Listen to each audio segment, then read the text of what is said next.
What a crazy movie. Now, before watching this movie, I had my own preconceived notions and stereotypes about what this movie would be like. I mean, just think about the title of the movie, K-pop Demon Hunters. Why would you put K-pop in the movie in the first place? But turns out it might have been their biggest, what do you call that, checkmate move, their king move. And second of all, it's an animation movie. And I'm like, yeah, I mean, it's just an animation, right? Can't be that great. And I was like, okay, let me try to withhold my judgment as much as possible and just watch the movie, right? Because there's a lot of hype. Let's see it. And man, did it hit me hardcore. Crazy. Now, before I get into the meat of it all, like what I really appreciated about the movie, without spoiling the vibe here, yeah, it just the way it made fun of the whole Korean drama movie and just the whole culture vibe, right? It's one of those things where if you haven't spent any meaningful time in Korea, like you're not gonna know that much. Or like if you haven't really been deeply entrenched in the whole Korean media vibe, right? Be it K-pop, movies, whatever, like you're not gonna really catch that. But um, I actually grew up in Korea, right? Contrary to popular belief. I grew up there from 2 to 16. So essentially my formative years, I spent my time there, right? So like I do recognize these little things, right? How, in K-drama, like things are like super dramatic and the way they create these cliffhangers, right? It just like, by the end of an episode, you just can't help but watch the next one, right? They just know how to pull the right strings, pull the right emotional strings. They know how to trigger you, right? And yeah, just like the music, how everything's so catchy and everything. So like they got the vibe really on point, and just the way they depicted the whole scene as well. Seoul, right? That's where I grew up. Just like the blend of the old like architectural charm of Korea with like the fast expanding modernity that has shaped Korea as well, right? Like they just kind of, I think they literally pulled out all the stops to make this movie the the best banger possible, right? And yeah, like no wonder it's topping all the charts, also musically as well, right? Like Spotify, Billboard, whatever. So that's the first thing. Now, getting into the meat of the thing, it hit me on another level. It hit me on a subconscious, soulful level. And here's the reason. In the movie, I'm not gonna spoil the details, by the way, right? I'm trying. The main character, Rumi, she has her mission of essentially like uniting the world, right? And she's kind of like the main character, and she's got her girl band Huntrix, right? And she has her mission to kind of essentially sing this song and like essentially vibrate at a certain level. I'm kind of keeping a little bit vague, right? Like on purpose, obviously. Anyway, so she's on a mission. But then there's something she's really ashamed of. It's her roots, right? She's not really like a purebred, right? It harkens back to the whole Harry Potter Muggles vibe in a way, right? It's like she's not purebred. She's got these patterns in her skin, right? That anyone could easily identify her as like she's like part of the like evil. And this is something that she's actually really ashamed of. So like she hasn't told anyone that like she's got these roots, right? And then at the end, she essentially like she has like a choice, right? She's at a crossroads and she ends up accepting the vibe, right? She ends up accepting her identity, and then basically like everything happens after, right? Not gonna spoil. And that really hit me so hard because it really, the storyline really runs parallel to my life. Now, growing up in Korea, I moved around a lot. The nomadic runs, the nomadic roots run really deep within me and my family. And and as I bounced from school to school, like very frequently being this new kid on the block, I used to get bullied a lot. At first, I didn't really know why. And yeah, still don't really know why. Maybe there's some spiritual reasons, maybe there's some type of karmic lessons there. But just on the surface level, I come from a family where, yeah, my parents got educated in the US, so like I was born in the US actually. And my dad used to always teach me to express myself and speak up in class, for example, if I don't know anything. And I'm this kid that's very expressive, right? And if you've ever been to Korea or you've actually spent any meaningful time there, you can see that Korea is not really about individuality or celebrating your uniqueness. It's more about collectivism. Just see what you see out there when you go out to the roads, streets. See all the cars, right? There's only three colors you see: black, gray, and white. If you see a yellow, red car, that's like, whoa, it's like, first of all, definitely a foreigner or someone who hasn't really spent any, like a Korean person who's like, like a foreigner, right? This type of vibe. So here you see this little kid in this new school environment, right? And he's literally this new kid on the block, and like he just like raising his hand, like expressing himself, and like just not being afraid, right? Yeah, I can see why kids wouldn't really like him, especially in this Korean culture context. So so that happened, but it didn't just happen once. It happened multiple times. And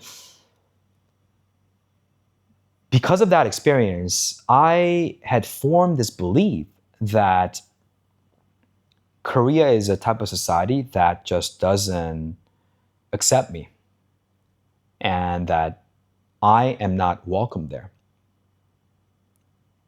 So, starting from middle school, around that age, like my single goal became leaving Korea as fast as possible. I started asking my parents to send me abroad, and they said, "Okay, we have no money. You have to get a scholarship somewhere." And I'm like, "I don't even speak English. Like, how can I even get a scholarship anywhere?" So then my goal became, okay, I need to get into this foreign language high school in Korea where they would actually help you prepare to go to college abroad, right? And then I was like, okay, I guess I need to study English really hardcore, right? So then really like, that became my higher purpose, my North Star vision as a kid. Okay, like I need to learn to speak English like a native speaker somehow, right? Let's make this miracle happen, right? And I just really wanted a chance at reinventing my identity. And that was it. So then I left Korea at the age of 16. Thank God I got this amazing opportunity. And I moved to the States. And then I went to New Hampshire, Virginia, California, and then like moved around a lot and then like left the US, almost what, 2002, 2013, almost like 13 years later, right? And along the way, yeah, my main vibe became like, okay, I need to erase any trace of my Korean identity. It sounds really strange and weird, but I was so scarred from my past. it was a huge incompletion. I'm gonna talk about like the whole completion incompletion vibe in a bit, but it was a huge incompletion that like I just needed to. It became a survival mechanism in a way. Like I just needed to make that happen for myself. Like I was deeply ashamed of my Korean identity. And it's funny because when you meet any Korean person, like the vast majority of them are very, very, very, very proud of their identity, right? But I wasn't because of what I just described there. I was deeply scarred.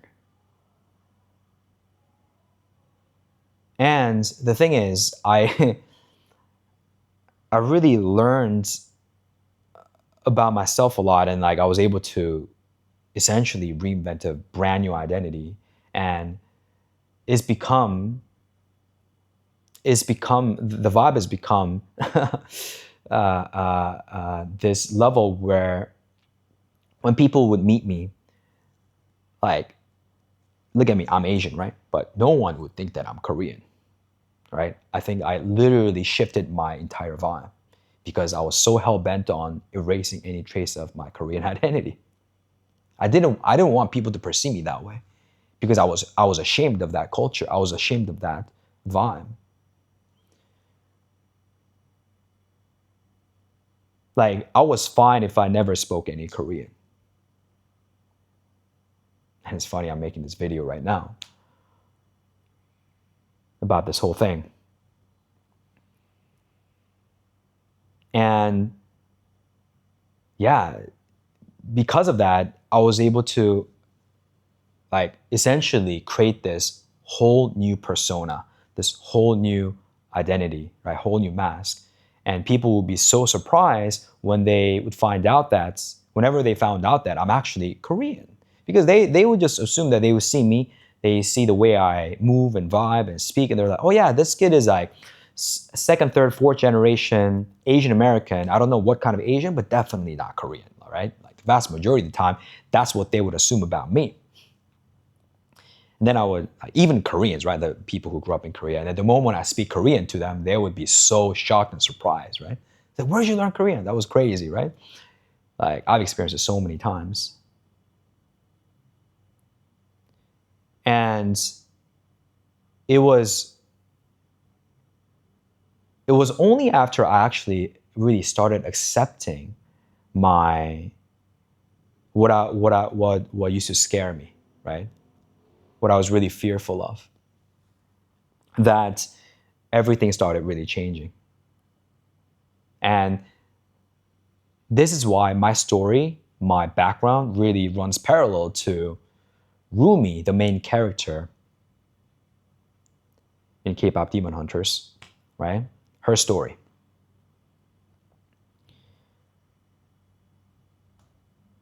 And the thing is, for as long as whenever I think about my, the whole Korean identity, culture, that world, like if I think about it, I feel very frustrated, stressed out, pissed, angry, sad, mad, lost, all these different negative emotions. That would mean that my experience regarding these things is incomplete. But when I actually feel either neutral or positive about it, well, that's actually complete, right? Incompletion is something like when you think about something and then, yeah, like you still have these pent up residual negative emotions associated with that experience. And I was able to, thanks to so many different people in my life and my journey, I was able to bring these incomplete experiences into a state of completion. Instead of me attaching meaning to these different events that happened in my life, or I got bullied, like all these things, I was able to separate my emotions from these different events and actually take a step back and objectively realize that actually, my experiences, the attribution of my meaning to these different events is actually different from the events themselves, objectively speaking, right? Humans are meaning making machines. We're always going to attach meaning to an event, right? What we experience. But that doesn't mean that we should actually, we always have our choice. We always have a choice when it comes to interpreting an experience. Same thing could happen, right? One person could be like, oh, that's terrible. One person could be like, oh, that's an opportunity, right? So after I learned about this concept of completion, incompletion, right? And I completed everything. And that's when I actually really started accepting myself. And I started really owning who I am. I started like telling people, like whenever people would ask me, hey, where are you from? I would never tell them I'm from Korea. I would say stuff like, hey, I'm from Virginia. I'm from California. Well, like, what does that even mean? Right? Like I went to high school in Virginia for like a couple of years, right? I was born in California, but I never really grew up there, right? Like, so like, what does that even, but then, hey, whatever, right? I would never say Korea because I was deeply ashamed again. But I started telling people, yeah, I'm Korean, right? I'm from Seoul. I started really owning that part of myself. And then now, like, when I look back on some of the recent vibes here, you might have noticed with the Papa Nerd videos, right? The Papa Nerd series, where I dress up as a super nerd and approach these beautiful women anytime, anywhere. And I literally speak in a super thick Korean accent. And like, that's like on another level, right? It's something that I rejected, right? Something that I never wanted to do, right? I wanted to like erase any trace of my Korean identity. And I wanted to learn essentially perfect English so that no one would bat an eye, right?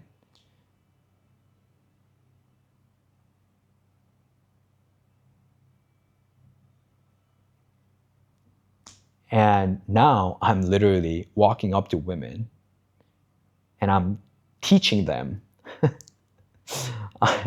this Korean accented English, right? They're saying, man, that's crazy. I'm like, no, no, no, crazy, crazy. Yeah, sexy? No, no, no, sexy, sexy. And yeah, and I just wanted to really, really express my gratitude because without the people, without the journey that I've been on, like it probably wouldn't have happened. And this is why I really believe that there's a really deeper message that rings true to people like me and to a lot of people with this movie K-pop Demon Hunters, because I know that I met also so many people where it's almost like living as an immigrant, as an Asian immigrant in a non-Asian dominated society like the US or Canada or like these Anglo-Saxon societies, right? For example, it's not easy, right? You're a minority. And a lot of people are like carry with them this like a chip on the shoulder, shame sometimes, right? Prejudice. And a lot of these things happen on a very subconscious level, right? And yeah, I briefly spoke about my experience growing up in Korea, right? But yeah, like people who actually grew up in this Anglo-Saxon society, like also a very like a similar experience or like even worse, right? Obviously, individual experiences vary, right? But you get the vibe. But I think what this movie really, really expresses and teaches us is to really acknowledge where we come from and accept our the things that we think are almost our defect points, right? Things we think that make us bad or weak or small. And actually, when you start accepting that part of yourself, your entire world opens up. Like I do a little bit of these accents, right? I just like doing accents. Sometimes one time I went to a friend's party and I literally spoke like this French guy, and I told a friend of a friend that my parents and me we moved to we were super poor when I was a kid, and we moved to Paris when I was 7 years old from Cambodia, and so like I kind of invented this whole character, right? And they just like believe me. Or literally, I would I spent quite a bit of time in the UK, so I can literally come off as a British lad, if I wanted to, like either that or my crazy Chinese accent, right? But then the moment I actually really started owning my Korean roots, and I started speaking to them in this crazy Korean accent too. Like, yeah, people around me that would like, I never got this type of like love that I would experience that I experienced when I spoke in a crazy cool big Korean accent too, right? So that's like quite counterintuitive. Like you think that you'd have to there's like a version of you out there that you need to really create in order to be accepted and loved. But then actually it's when you really own what makes you unique that the vibe starts changing and you can actually, as I always say, qualify for magic. If you're not true to yourself, if you don't really accept yourself, then how can you really, really understand like who really resonates with your vibe down to the deep core? You don't know. But when you've actually accepted yourself and when you actually start expressing that raw, real vibe, right? Even the parts that make you feel afraid, the parts that make you feel fearful, right, of people's judgment or whatever, that's when you actually start understanding that, hey, like you yourself as a human being is a beautiful soul because this is what makes you unique, right? Like I wouldn't be able to communicate this type of message as just a white dude. I mean, nothing bad against white dudes. I've got a lot of my white friends. Shout out to but you get me, right?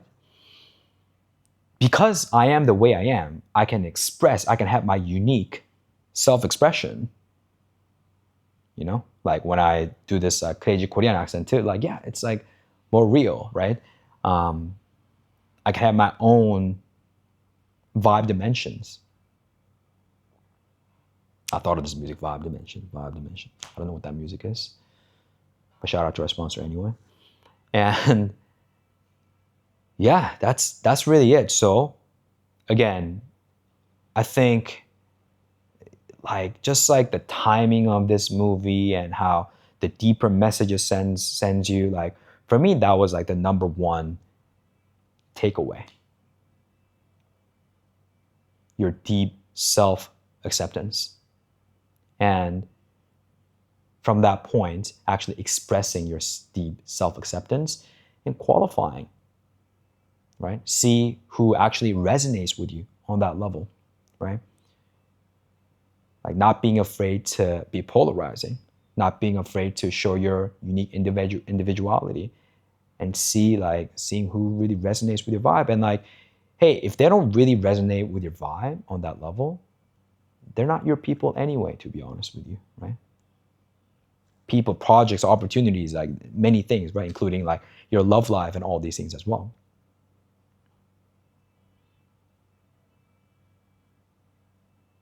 Yeah. And yeah, that's the vibe. All right. Keep calm and vibe on. And my central message is, yeah, watch that movie.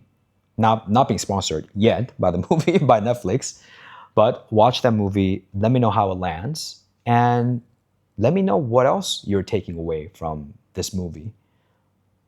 for me, this is it, and it really hits me like down at this very cheeky level.